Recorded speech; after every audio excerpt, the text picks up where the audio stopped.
Hello friends, आप सबका मेरे चैनल दमिला में बहुत बहुत स्वागत है।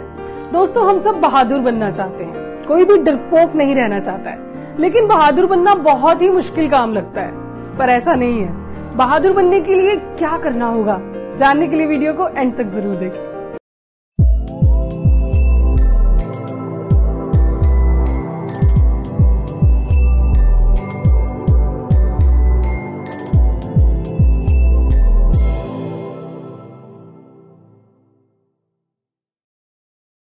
दोस्तों, बहादुर बनने के लिए पहले डर को समझना होगा कि डर आखिर लगता ही क्यों है।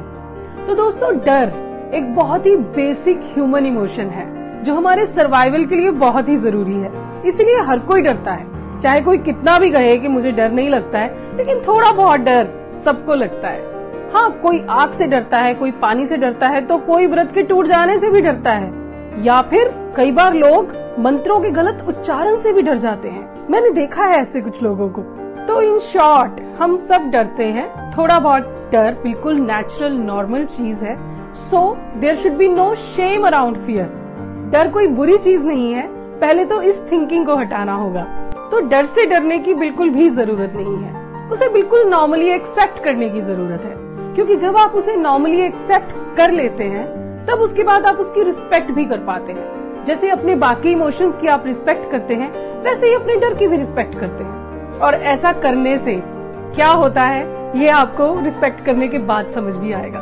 क्योंकि दोस्तों, रिस्पेक्ट एक बहुत ही हाई वाइब्रेशनल एनर्जी इमोशन है। जब आप डर की भी रिस्पेक्ट कर पाते हैं, तो आप अपने डर से खेलना भी सीख जाते हैं। You learn how to dance with your fear.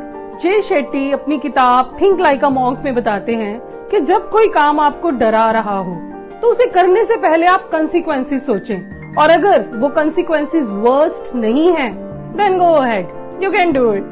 दोस्तों, जब हम किसी भी इमोशन की रिस्पेक्ट करते हैं, उसे एक्सेप्ट कर लेने के बाद, तब वो इमोशन हम पर हावी नहीं हो पाता है। तो दोस्तों, जब आपने अपने डर को एक्सेप्ट कर लिया, उसकी रिस्पेक्ट भी कर ली, तब अब आपको तीसरा स्टेप लेना है, जिसके बारे में एलिजाबेथ गिलबर्ट अपनी बुक द बिग मैजिक में बताती है।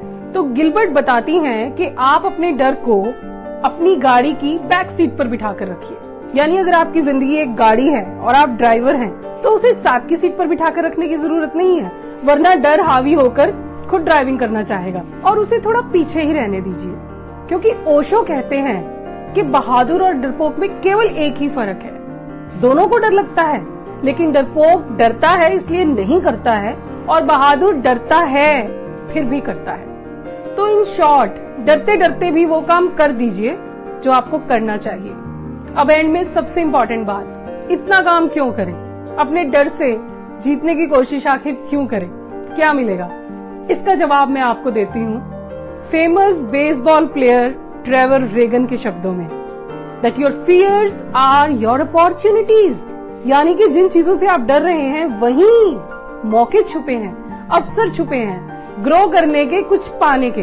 आपको अपने एक पर्सनल एग्जाम्पल से बताती हूँ। जब मैं 10+2 में पढ़ रही थी, तो मेरा गाड़ी सीखने का बहुत मन कर रहा था। गाड़ी चलाना मुझे नहीं आता था, जबकि मेरी क्लास में बहुत लोगों को आता था। मुझे थोड़ा डर लगता था। मैं क्लास में टॉपर थी, बहुत अच्छे नंबर लाती थी, पर मुझे लगता था कि तो क्या हुआ, गाड़ी तो नहीं चला पाऊंगी शायद इस जन्म में। लेकिन एक बार मार्केट में मैंने अपनी क्लास की एक ऐसी लड़की को गाड़ी चलाते देखा जिसके मुझसे बहुत कम नंबर आते थे। बस उसी दिन मैंने ठान लिया। मैंने कहा, अरे मैं इतना क्यों डर रही हूँ, वो कर सकती है तो मैं क्यों नहीं कर सकती हूँ। 3 दिन में मैंने गाड़ी सीख ली, और आगे चलकर गाड़ी सीखने के चलते मुझे बहुत फायदा हुआ, बहुत काम आई ड्राइविंग मेरे। तो दोस्तों, डरते डरते जीवन का मजा भी नहीं आता है, और बहुत सारी चीजें आप अननेसेसरी मिस भी कर जाते हैं। और जब आप डर से डरना बंद करते हैं, उसे एक्सेप्ट करते हैं, तब आप रियलाइज करते हैं कि डरना तो एक हैबिट थी, एक इल्यूजन था। आप वो सब कर सकते थे जिनसे आप डर रहे थे।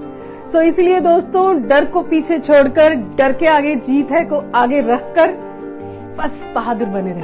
Thank you.